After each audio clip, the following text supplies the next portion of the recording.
say that the biggest hurdle was definitely getting county approval, getting building permits, getting anything that was legally required of us to operate took the most amount of time. The building of the venue itself was actually a lot of fun, and it was really fun after we got to that point. But that beginning stage of getting the approvals to do what you want to do with the property is definitely the longest, most expensive, most difficult thing to do by far we've had for sure doing this. Started. All right, Danielle, Ryan, thank you so much for joining us here on the Venue RX today. I'm so excited to be chatting with both of you. Thanks for being here today. Thank you. Yeah. Thank you very much. Thanks for having us. It's a pleasure. Yeah, this is going to be exciting. Danielle and Ryan, both of you, venue ownership is something that's, a lot of people aspire to, a lot of people in the wedding and events industry aspire to. And I'm curious about your journey in venue ownership and kind of like how you got started in this. And before we dive into your venue that we've got pulled up right here, I'm curious about your professional and personal backgrounds prior to getting in the wedding and events industry.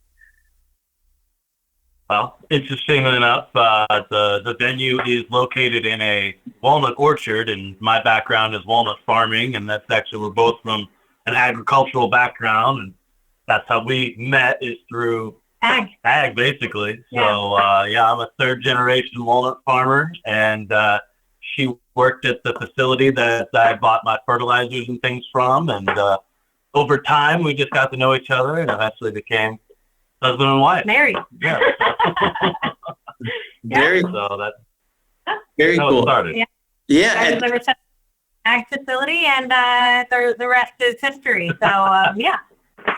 At that point, when you guys started dating and you're doing all that, are you thinking like venue ownership at all? Are you thinking anything to do with weddings? Was that kind of either? Not at all. Not at all. Not at all. That was to be honest, part of the thing for my mind is owning a venue. I'd never had thought about it or anything like that. Yeah. You didn't even want to go to weddings. No, I didn't go to weddings at the beginning. Kind of how we got into it is, so I worked in the ag facility. He was a farmer. And then the farming market kind of crashed. And the facility has always been used for, it's just been a working ranch, So in the barn where our chandeliers are, there used to be tractors all the time and equipment, and it used to be shelling and hulling and all that type of stuff. Just repurposed for something that we have. We have a beautiful facility there, and we just decided to take it and do something new with it. And I'm a builder as well as a farmer, so I'm a metal fabricator and builder. So it was a labor of love. So the whole property was built by her, myself, and our family, basically. So we dreamed it. He does it. Yeah, dream and do it. So. Very cool. Very cool. Does the barn? Is this something that you purchased, or did you build it like from the ground up? My family purchased the actual property almost 30 years ago. So this family has been on my property since 96, 97, something like that, and. We bought it specifically as a working walnut ranch, had a processing facility on it and all those types of things. So it's been in my family and gone through multiple different layers of businesses, I guess you'd say. It was a gift shop. It was a produce stand. It was a coffee shop. Now it's a wedding venue. And y'all are located in Northern California, correct?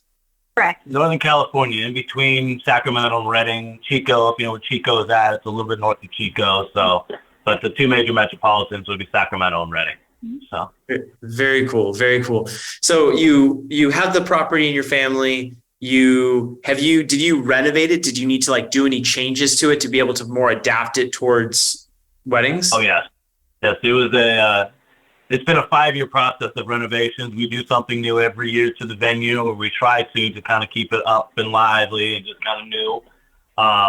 The barn itself was actually built in 1904. So there's a lot of history on the property from itself. So actually the red barn right here in the picture, is a painting of the actual barn there that a friend of ours did. So that barn, specifically that building, was built in 1904 in the original building of the area. So a lot of history there. And then we had other buildings that are on the property that we renovated from basically agricultural shops into renovated nice, bridal suites and banquet rooms and chandelier rooms, and a lot of renovation went into the property to make it a functioning wedding venue. So we're on about 6 acres, so we try to take up each foot of that 6 acres. Right. So we have large orchards. We've got multiple, like you said, from the main room to the back area, which we call our chandelier room, and our dining area. Lots of covered space, so we really try to use everything in it.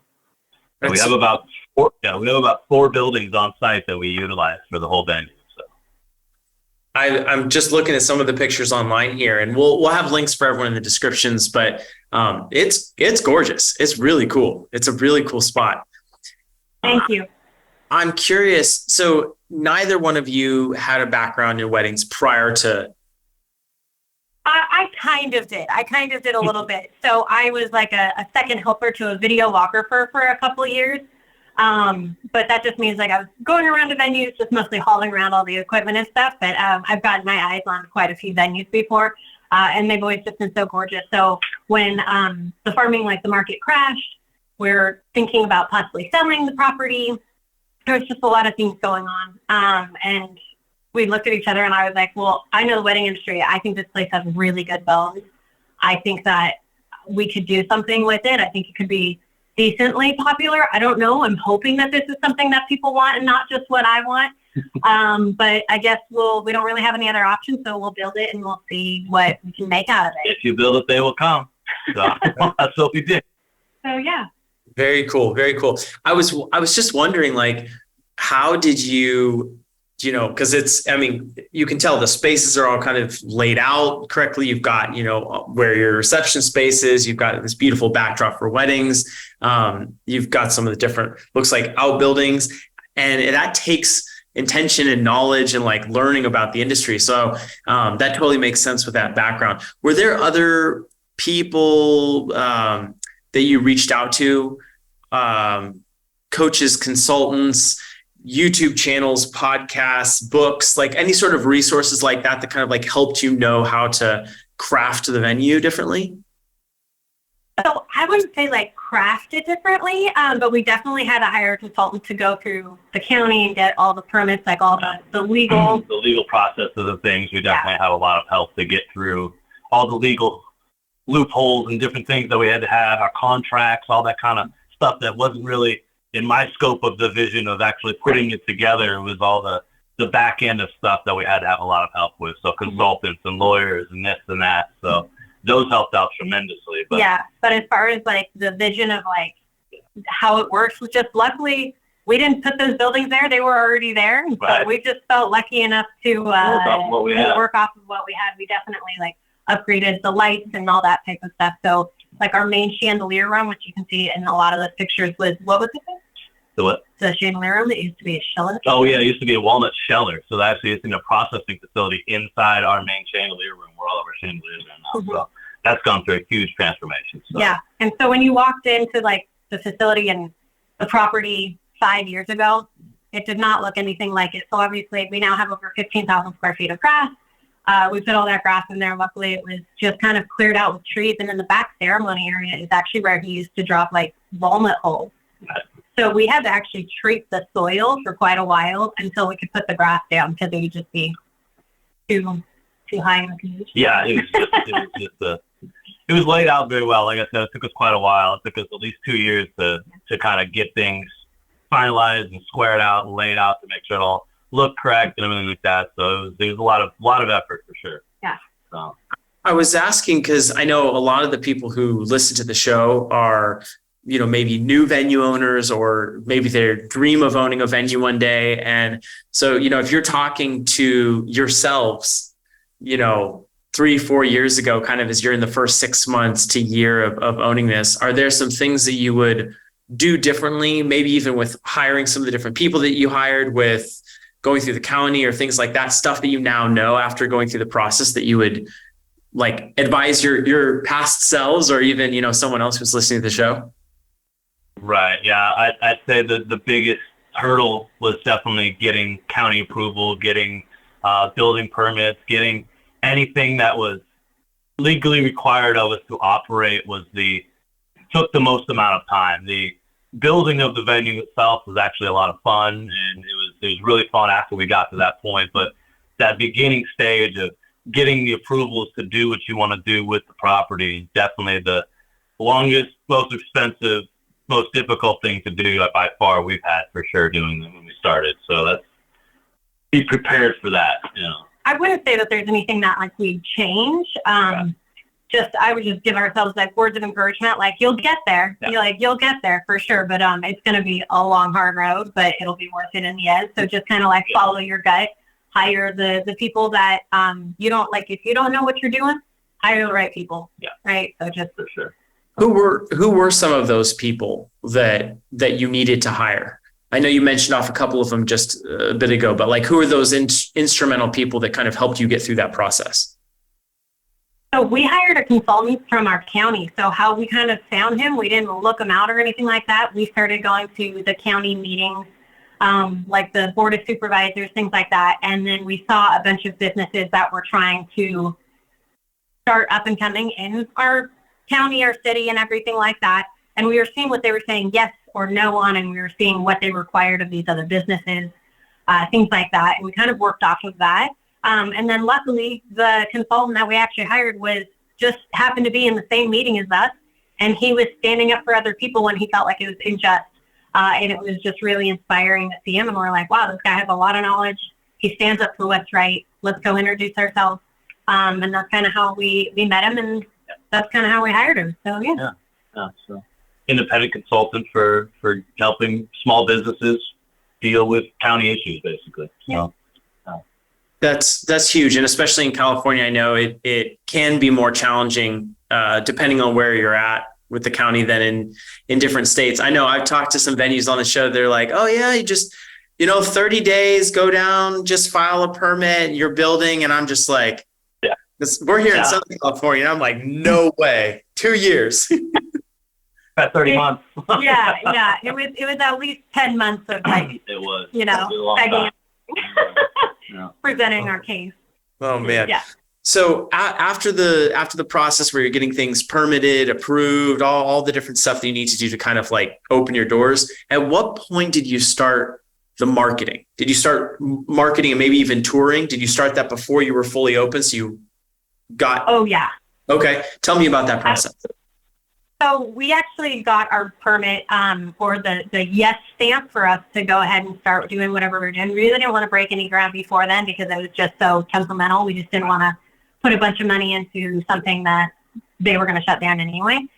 So we actually got that in June of 2019. So probably 5 seconds later, we started doing stuff to it. Started ripping stuff out of the wall. I think we got that in the same day. We started ripping stuff out of the wall. It is. We went straight from there and headed over to the venue and started working on it.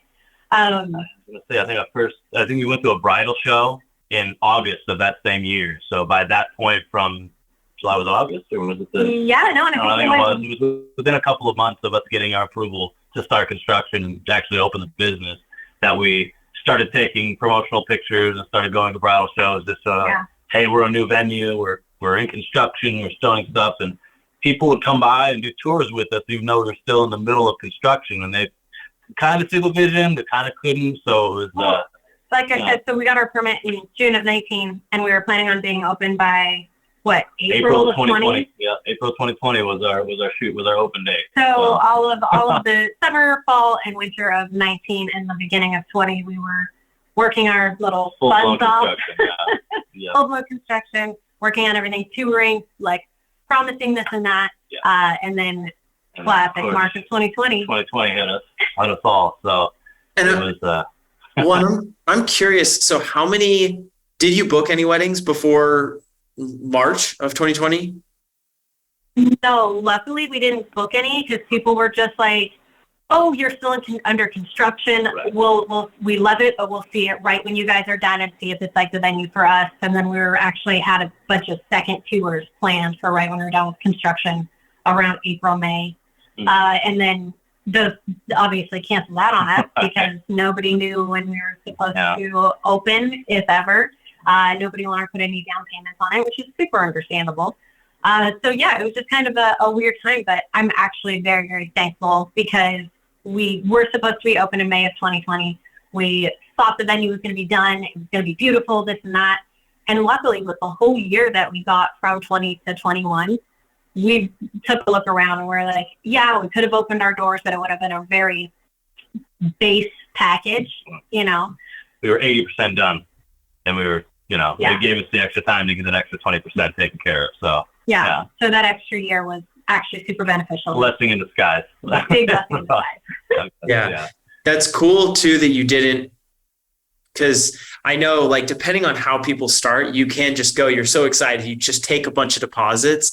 And then a lot of times near construction too, you may be using those deposits to kind of help finish some projects or things like that. And I know people got in trouble that way because, you know, then people wanted refunds or whatever. And depending on how venues chose to do that, I know some people did give refunds, some people didn't. And so that, I could totally see how that would be a blessing in disguise.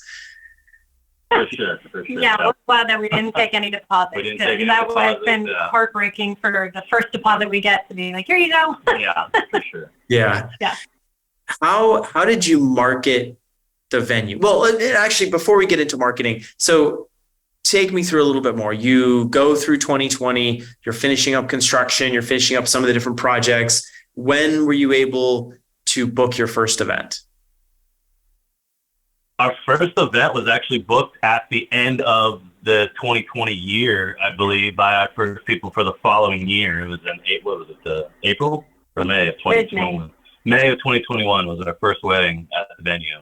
And that couple booked with us at the end of 2020 when I was still 20, you know, I still had 20% left, because after we kind of knew we were going to come out of the pandemic thing, we kind of started up on construction again, and I knew I could finish it in fast enough time. We started doing, you know, tours independently, got the distances and everything we had to do. But they believed in us enough to put money down and said, yeah, we can see your vision and we'll totally go with you and it's going to be great. So we were lucky enough that the first couple were really, really nice, good, you know, visionary type people that could kind of see where we were headed and really liked it. I do have to say it was kind of scary from 20 to 21 with a wedding venue, because California laws, you never knew about the party sizes were changing on the daily. Oh, yeah. You know, they were like 50 people, 100 people, 150. No, I'm just getting back to 100. Are you outdoors? You still have to wear a mask. Like, it was just changing all the time, even up to like probably about a month before the first wedding that we had. Everything was just changing. And so we just had to keep looking and figuring out what's going to be the best and safest thing. And we just feel very lucky that we're mostly an outdoor venue. There's very small, it's not small indoor space, but it's covered indoor space. But for back then, we were very happy to have as large of a property as we do. Yeah. The first wedding was a heck of a party. I bet people are probably just so excited to just get back together again. And it was, it kind of started that boom. So how many events then did you book in 2021? 8. Yes, we booked 8. Our first year. The first year, and the first wedding we had was in May. So from May to December, we had 8 weddings. Got it. Were there some things that you learned that maybe you thought were going to be easier or harder that they turned out to be easier? Like either way, maybe some unexpected things? I'd say yes, definitely. I mean, I was running around like a chick with my head cut off, just worrying about every possible thing that could go wrong in the first couple of weddings, you know. And as we went along, we realized, you know, well, this electrical system isn't as up to date as that electrical system. And when you plug 15 hair dryers into a small cottage that used to be a waiting room, you know, or a changing room, then, you know, the power likes to, you know, cut off when there's all these hair dryers going. So trying to figure out and manage how to make everything so I'm not running around flipping breakers and making sure the lights stay on, making sure everybody, you know, has what they need to do to operate correctly was definitely a learning curve. Yeah, sure. It's hard to test it out before you have a wedding until you have 150 people there and see how it looks in your space. You never know. We were just kind of, you know, rolling the dice and hoping for the best, and it did. It worked out great. It really did. We did a lot of pre-planning. We did a lot of foresight in where people should go and how they should sit, and utilizing the space as best we could. And I think we did a pretty good job for starting off from the beginning. Not having any experience under our belt of Yeah. how it's going to go. So We definitely tried a lot of things out. We set out 150 chairs out in the ceremony area. We set up 19 tables and 150 chairs in our dining space. We bought a dance floor to make sure how it would look in the building before anybody got there. So we definitely took precautions on what it was going to look like, if it was going to be comfortable, would people like the space, that type of thing. That makes sense. Did you, when you first started out, did you sell it in a certain way that maybe you changed after, seeing people in the space? we did definitely a little bit. We had this grandiose idea of when I built the venue was in November. So the where I place things, and in particular in terms of like we have a nice truck stage that we don't exactly use much anymore because now we got into the spring and later dates, the sun kind of beating right down on the stage. So it doesn't get as much use as we were hoping it was going to in our first original plan. So, and our dance floor, we bought this specialized dance floor that's supposed to be phenomenal on grass. Yeah. It's phenomenal on like golf course grass, Really, but yeah. we have very thick 3-inch lush grass. And for the first time we put our dance floor, we were like, oh, this is going to be great. So with this first wedding in 21, we put the dance floor out on the grass. That morning we tested out, and it's like a water bed. It's like a water bed. Yeah, it was crazy. Yeah. So I actually went to the bride and I was like, okay, so a couple things. Either we can move the dance floor back inside the main barn, or we can leave it out there so you can use the truck stage and we can just try to jump on it. She's like, we're jumping on it. Yeah. And so the first song that the DJ played was House of Pain Jump. Yeah. And it was 150 people just stomping it down. Stomping the grass. And it worked. That's awesome. That's so cool. Over the years, we've definitely found out we're better placements of all of the items Yeah. that we can do things with. Everything is a learning curve. For sure. We learned a lot, but it's all been good. Nothing detrimental has ever happened. So it's been fun. Danielle, I like what you said earlier. You said if you could kind of tell your past self something, like kind of the earlier, younger version of yourself going through this process, and you just said, give yourself some grace and know that it's going to, take a little time and all that. And I think that's such a good word, because regardless of, even if people know the process, even if people listen to podcasts and learn and, stuff like that, it's still going to be a learning process to learn the actual physical venue that you have. And so that makes sense. Share with me a little bit about how you packaged and sold the venue. Was it a blank canvas venue? Was it all inclusive? Did you provide planning? Did you include rentals like tables and chairs? Share a little bit about what that's like. So I feel like we've really evolved over the last couple of years. When we first started out, I think it was a lot more like blank canvas, as far as like, here's this room with one chandelier, here's what we think would be dining, and then this is like our ceremony area. So we kind of had a little bit of guidance on where we thought people should do things. And then we actually went to a couple meetings at our local town where they had kind of like wedding industry meetings. So there was always like photographers, caterers, other venue owners there, this and that. And we listened to a lot of people who knew a lot more than we did, like a lot more experience than we had. And they were like, almost everybody had tables and chairs. And so we opened up and we're like, well, we can't not offer tables and chairs. Like if that's what everybody else is doing and we have almost a blank canvas, we can't not have those things. So we kind of did what we could like afford at the time for having no income, spending so much on, the permitting and the construction and things like that. So we bought tables and chairs. So our forethought was to try to be a one-stop shop. We try to, we're not far out of town, but we're 30 minutes from a real town, I guess you'd say, with a lot more municipalities than what we have in our tiny little, country town here, basically. Yeah. So we have a grocery store and gas station, all that kind of good stuff, but not big municipalities. We don't have the rental companies. We don't have all of that kind of stuff. The catering companies. We don't have a hotel here. Yeah, we don't have a hotel in our town. So they literally have to drive 15 to 20 minutes to get to a real town with hotel and municipalities and things such as that. So we were trying to make it a one-stop shop as much as possible for the bride and grooms to come in and like, oh, look, they have tables and chairs. They have this, they have that. At the beginning, we started out easy. And then as we progressed in the years, it's like, why don't we get more and more and more? So over the last 3 years, it's been really great because instead of just offering tables and chairs, we offer tables and chairs, Sweetheart Table. We have our arbor that's there year round. We've got linens now, and I have a full room of decor, that things that I've purchased that other brides have left us, which is so phenomenal.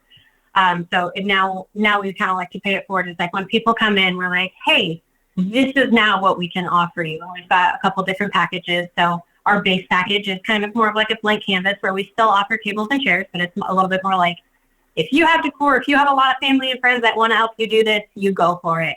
And then we have other packages, which is our higher packages, where it's like, you don't want any stress? Okay, sit down, I got you. Like, I got your bartender, I got your DJ. Really, all you have to do is decide food.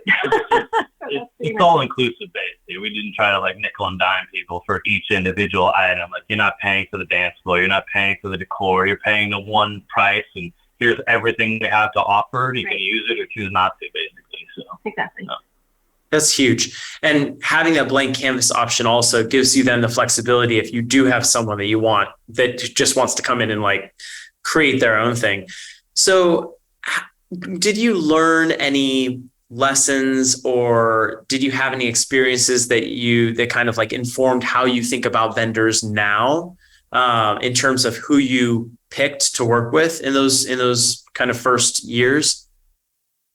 Yes. yeah, we've learned it a lot. There's Yes. there's a huge network of vendors for sure, especially around us. I mean, everything from bartenders are the big one for us. We're very close to a highway, so we're very strict on only allowing beer and wine and seltzers and things like that. But they still have to have a good bartending service, so everybody's happy and taken care of and safe for the most part. So that's the big thing. And I feel like we've kind of had some up and downs and some learning lessons with caterers, things like that. So we definitely have a network of people that we recommend because we know that they produce a great product, they show up on time, they clean up, and it's just phenomenal service. And that's what we really want. We want the best for our couples.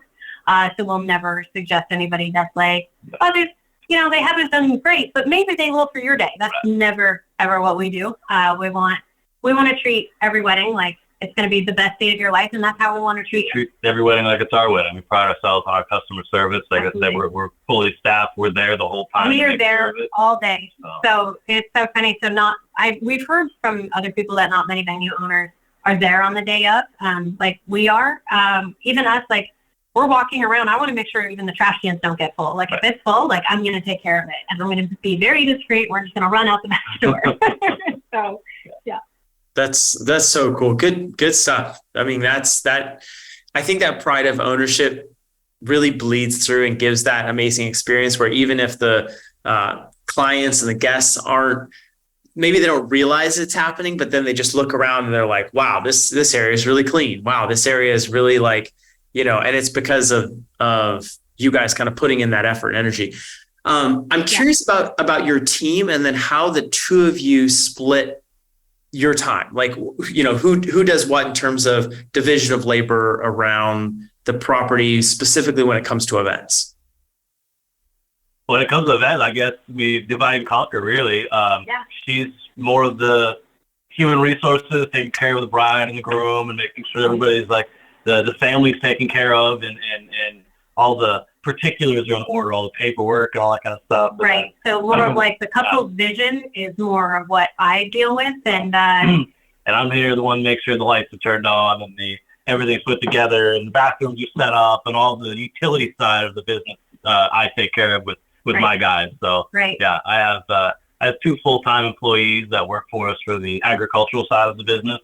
So we hire my ranch foreman and his two sons. They work for us during the wedding events, and they come in and help us do the car parking and check on the trashes and kind of keep things up around there. So, they help us with chairs, things like that. Yeah, they set up the tables and chairs for us and all that kind of stuff. So we keep it in the family, and we keep the ranch foreman and his children, involved, and we just, like I said, divide and conquer with what we can. So, do you include planning as well, or is that something that's like outsourced with a different vendor?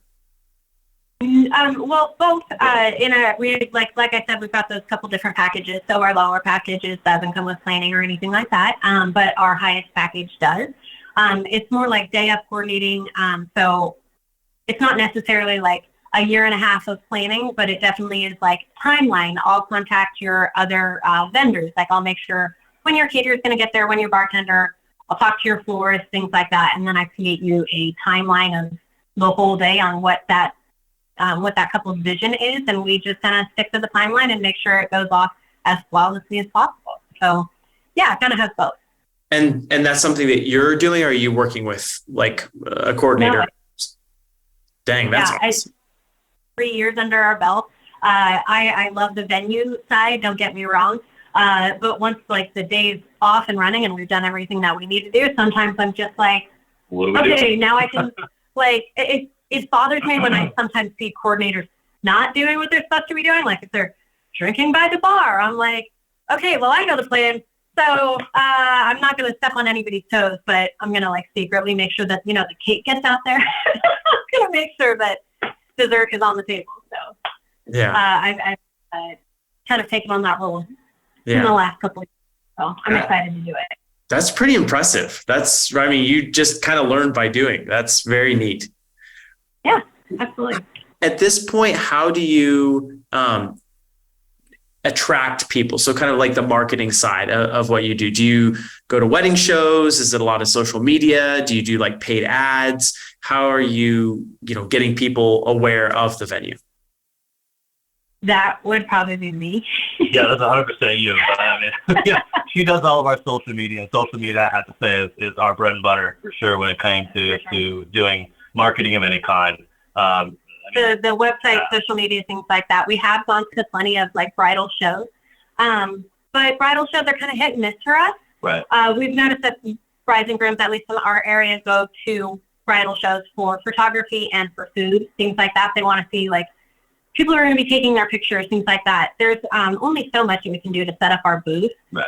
And then with people walking by, it's like, hey, do you have a venue? And like, if they don't have a venue, maybe they'll give you their time. But other than that, people are just kind of nervous to like talk to you. So we've noticed social media is a lot better for at least us because they can make an appointment. We can greet them one-on-one, give them a tour of the facility, and really get to know the couple and see if we're the right venue for them. We have a lot of word of mouth as well. So we're involved in a couple of the community programs, and we also do other corporate events for things. So we've done a Ducks Unlimited event. They did a bingo night, a charity bingo night. We have a Deputy Sheriff's Association dinner, and we have other types of just local businesses and places that come and use the facility more than just a wedding. So we get a lot of word of mouth of people that didn't realize that we do that with the property because the property has been around for so long. Everybody knows what it is, but didn't realize it was a venue. So that's actually what we hear a lot is people being like, I've driven by 100 times and I'm dying to go in. I can't wait. So it's a big compliment. We feel very, very humbled by that. For sure. I have heard a lot of venue owners, especially venue owners who transitioned a building or maybe bought something existing that used to be something else. They kind of have to like reintroduce it to the community. Even one of the venues that we operate here in Southern California, it is a church, or it has like a church off to the side. And then they built this venue. And so people have seen the construction and they've seen some of the different things going up, but they know the church. So then they're like, right. Oh, it's that church, right? And you're like, we're kind of reintroducing it to the community as, no, it's not the church. It's actually an event venue, so that totally makes sense. And that's neat about like getting the community involved, because then you're getting that word of mouth referral. Oh, sure. Have you done any of like the Wedding Wire, the Knot, Here Comes the Guy? There's like all sorts of different online directories. Have you done anything like that at all? So we've been, they've reached out to us like quite a few times over the last couple of years. But I have to say, like, it was mostly right when we were getting on the map, like back in 2019. It's when like Wedding Wire and the Knot was reaching out to us. And it was just a little out of our budget at the time. Now I'm sure that we maybe could, but I feel like we're doing so well with like our social media, things like that. It's just hard for us to kind of like swallow that pill of being like, this is really expensive. I hope it pays off. When I could take maybe some of the funds and then put them somewhere else. Totally. I think it'd be interesting. So we've interviewed quite a few venue owners here on the show, and many venue owners start by getting Wedding Wire and the Knot, and then they take it away after a year or two. And you guys, I mean, you didn't do it first, and now you're in a place where you don't need it probably, right? So I can totally see it. And that's awesome. I mean, that's where you really want to get, like, word of mouth referrals. Just utilizing organic traffic is great. You did 8 weddings that first year. What did your second, third, and you're in your 4th year now? Third. We're in our third. We're in our third. We're going into our 4th year. So 17 last. So All right. yeah, we went from to 17, and then we had 19. We have about 20 this year. 20 this year. All right. And we have 10 booked for next year already. Yes. Okay. So where in your minds, kind of, where's the goal? Like, how many ideally weddings would you do or events would you do per year? Ideally 20. We're right there. We're So for weddings, weddings we could do between 20 to 25. I feel like 25 would be pushing it for us. That's basically 6 months. You know, we when we got our permit, basically we got permitted for doing 25 wedding events. So we kind of put ourselves in that goal of between 18 and 25, and we've been getting pretty close every year here now for the past couple of years. Yeah. So it's been our goal is probably about 20 weddings, and then for other events, like we said, with like the sheriff's office and other ag events and other things like that, we don't fit those really into like our 20 like. We'll do 3 to 5 of those a year, give or take. So yeah, and then we try to step out of that as well. Try to get involved with the high school, and we have a small high school in our town, so we can get high school kids and all of their parents at our place, 150, 170 people in our backyard there, and do an award ceremony for the kids. That's really what we want to do. Is like we want to start donating the venue to our local schools and things like that. Is yet again in our off season, we just want eyes on it. We don't want it to sit there. We want the community to use it and have it just be a good staple to our town. The neat part about that is, and I think that exposure, especially on that school level, is, those are potential people who would be down to help set up tables and chairs, in their senior year. Right.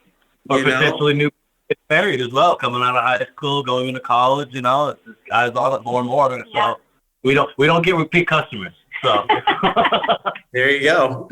There you go. I'm curious, how did you, when you first started this, how did you think about your pricing? Like, what were kind of some of those things that you had in your mind to help you break down where you want it to be? Because that's such a difficult topic, especially starting out. It is. We did our research for sure. There's a handful of other venues in our area that we kind of based ourselves off of what we would be comparable to in terms of size and what we're going to offer and all that kind of stuff. Yeah, we just did our research, really. Yeah, we spent a good year just trying to figure out what the other established venues were charging for what they were giving, and then we really based it a lot off of that just to be competitive. But of course, the first year, we undercut everybody just to get our name out there. But right, our first year we were very low, very barely half of what we're charging now, basically. But yeah, we just stay competitive with all the rest of the venues that are around us. I also think that it was kind of it was a different world for me, because Ryan he's a builder and a fabricator, so he's had other businesses where I've been self-employed for a very long time, so he was comfortable with like talking to people, being like, okay, this is what we charge. Yeah, bidding jobs and doing things outside of the farming and aspect of that, I've always been okay with. I'd always been just like employed, where I'd be like, well, I don't know, this is the price of something. Like, I have no control over it, but now I have control over it. So it was just kind of uncomfortable, and it was a growing growth spurt for me personally, being able to do tours, look people in the eye, being like, this is how much it is. I know how much it's worth. This is how much that we're offering. And I think that like our customer service goes above and beyond. So it's not just like, I'm not trying to sell the property. I'm trying to sell ourselves and kind of like tell people what the experience is going to be like. It's just like we said before, our couple's day means as much to them as it does us. Like, we want it to be flawless and perfect, and we want that's what we want to produce. Yeah. You guys have said that a couple times now, and I can tell like you care so much about the experience and just making sure, and that's huge. That feeds right into the word of mouth, and that just makes a big difference. When you were thinking, so with the pricing, you kind of did some market research, you went a little lower and then you built up into it. For things like insurance, do you guys require insurance for when someone gets married there? We do. Yeah, day of insurance. Yeah. Okay. So with things like day of insurance, what about like hours of access to the property? Were these things that you kind of initially set and then changed as you saw what worked, or was it a pretty easy selection right off the bat? It was definitely some moving around for sure. The timing and this and that, how we do it. Our venue is open for the full weekend. So we give our brides and grooms an opportunity to come in Friday afternoon, do the rehearsal. We call it all day Saturday, but it's, 10 o'clock till 10 o'clock, but we let them in earlier. So we had to put stipulations on our contract is exactly how long we're there, but we're very flexible when it comes to timing because we're going to be there regardless. So if they wanted to show up early or something like that, we can make it accommodate for them. Yeah, and then we give it to them on Sunday to come clean up because we don't want to rush anybody. So if they want to get them in there at 6 a.m. on Saturday at the bridal suite and start getting ready, more power to you. We'll be there. I'll meet you there to make sure that everything is on and looking great. And then on Sunday, we give until 2 p.m. to come back, clean up, get your stuff, things like that. And it's just a nice cleanup. So what we've noticed is really funny is on Saturday night, after like the whole bridal party's been drinking all afternoon, they're like, don't worry, we're going to be here at 7 a.m. to help you clean up. We got you. And I was like, okay, let's slow down. We'll see you at 10. I'll see you at 10 maybe. All right, I'll see you at noon. So it's just so funny how confident and happy people are. But that's what we want. We want the confidence and the happiness. For sure. Yeah, 9 o'clock. I've been there for some of those. We got you covered. Yeah. Coming back with the whole, and then everyone shows up in the morning with the coffee is like hurting. Oh yeah, hurting. That's great though. That's what we've been working all night, and we wake up, we show up all bright-eyed and perky-tailed, ready to go. Hello. You mentioned a season, and do you have, is it pretty seasonal where y'all are at, or what is it in terms of the times of year that are best of the property? Is spring, early summer, and then fall. Yeah. Is like our biggest time. So summer it gets very, very warm up here. Like right now. Right now is our slow season. Right now we haven't had a wedding in 6 weeks, 5 weeks. Yeah, four or 5 weeks, just because July. Nobody in the 4 years I've been doing this now has even asked to have a July wedding here, because for the past 2 weeks it's up here it's been 110. So yeah. it just cooled down to, what is it, 98, something like that now. So. But yeah, there's definitely no hot summers. All July, first couple of weeks of August, we just don't do anything because usually we end our season like mid to end of June, and then we pick back up mid-August, beginning of September. Very cool. So it sounds like then you have almost like 2 seasons. Like you've got your spring. So when does that second season, or the first season, I guess, of the year start for you guys? The earliest we've done is in April. Well, this year. Yeah. Last year we did a bunch of February. Oh, we did do a couple Februarys, yeah. So it just changes per year. Yeah. Really, February is honestly beautiful up here, but I think that people see February and they think stormy. So I always say February is like the most underrated month because up here, beautiful, absolutely beautiful. Mm-hmm. So yeah, last year we went from February to June. This year we went from April to June.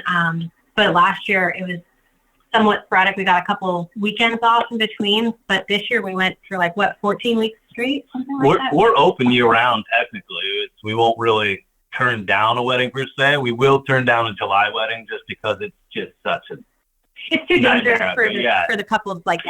Yeah, just guests, and we're an outdoor venue and we don't have air conditioning, so it's when it's 110, it's 110. Yeah. So it's hot. So yeah, I'm curious, just have you guys experienced, I know down here in Southern California, I feel like the seasons are changing a little bit. I feel like this year it got warmer later than it did. Did you guys notice that at all? Yes. Oh yeah. So with the type of tree, so we're on a walnut orchard, so the walnut trees lose their leaves in end of November. Yeah. So being a farmer, I check the weather every day, every morning. I check it in. I notice the season differences for sure. And This I feel is going to be a late season. It didn't get hot till July when it's usually hot in June. So it's definitely some change up here for sure. Yeah. So usually the leaves start producing on the trees probably about mid-April. So last year around April 15th, we started seeing like new buds, and you could still see some greenery around the orchard, and it was just beautiful. And so last year's couples were like, hey, we're looking at April. Can you promise that there's going to be leaves? I was like, I can't promise anything, but this time last year, yeah, I saw leaves. But it was such a cool winter, and it just never really heated up. We really didn't start seeing leaves on the trees until the beginning of May. And that was just very, very surprising for us because I was expecting it to be green 3 weeks prior. Yeah. So I was like, what is going on with this weather? Yeah. Definitely some changes. Yeah, we have two vineyards or two wineries that we operate, and they have that vineyard component to it. And so normally we prune maybe twice a year, like 2 different times. There's 2 different scheduled times. This year we've done it 7 times. Wow. Yeah. And it's because of all the rain and like all the extra water, it's just been a very different year in terms of, and we're not even as involved in the ag side as it sounds like you guys are, but it's just very, very, very different. In addition to the walnuts, what other farming type things are you guys doing there? That's it. I'm a 3rd generation walnut farmer. That's all we have. We have 125 acres of walnut trees that we take care of. So yeah. The property of the venue sits on just a small little 6-acre piece. Yeah. So that's like our little baby. That's the little baby spot that was manageable to make a venue with. So. Yeah. Do people come excited about the walnuts, excited about the agriculture, and kind of like that's part of their interest in getting married there? Or are you not attracting as many people from that side of it? We are. Yeah, definitely. We are. What's so funny is everybody who gets so excited about the trees and the ag and all that type of part, like always running up to him being like, how do you harvest this? Like, tell me about that process. Right. It's mostly the bigger city out of town weddings that we get. So like people have come from 3-4 hours away, and those people who live in the Bay Area, things like that don't know much about that type of farming, get the most excited about it. So it's really fun when people go up to Ryan and are like, I got a question. Like, do you handpick this? Like, what do you do? And then we have to go in about explaining how to harvest and things like that. And it's just the awe on their face. It's really fun. It's really great. I can imagine, especially people from the Bay Area or some of those areas that are so densely populated, it's just a complete urban environment. And then I think it's interesting across the country, people think of California, like San Francisco, LA, maybe a bit of San Diego. You guys have probably seen those funny maps that it's like LA, Hollywood, San Francisco, right? Silicon Valley, and then everything else is like what's there. But there's so much farmland. There's so much, there's just so much diversity. Where are your couples typically coming from in terms of the people that you attract to your venue? We're getting, they're surprisingly from kind of all over the place. We get a lot from our closest town, which is Chico, and then our other closest town, which is Redding. Mm-hmm. And they're about 125, 150,000 people apiece.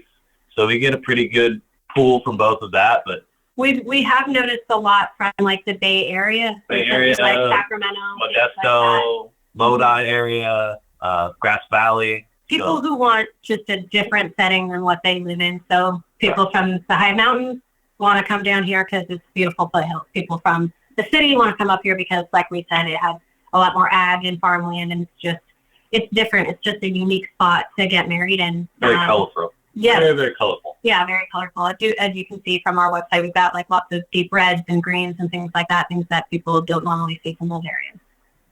Yeah, very, very cool. Very cool. This has been so much fun, hearing about your venue, and I want to wrap up today just asking about the 2 different questions that I ask everyone at the end of every show, which is your favorite part of venue ownership and then your least favorite part. So kind of both sides of the coin for each one of you. So do you want to start?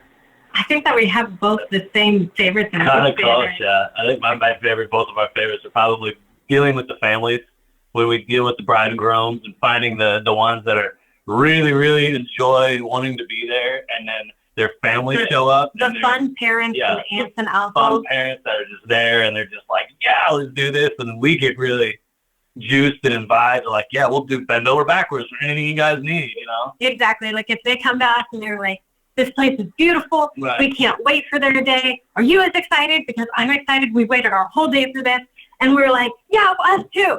Yeah. And we get super pumped, you know, like if they're happy and they're excited, it gets us really happy and excited. For sure.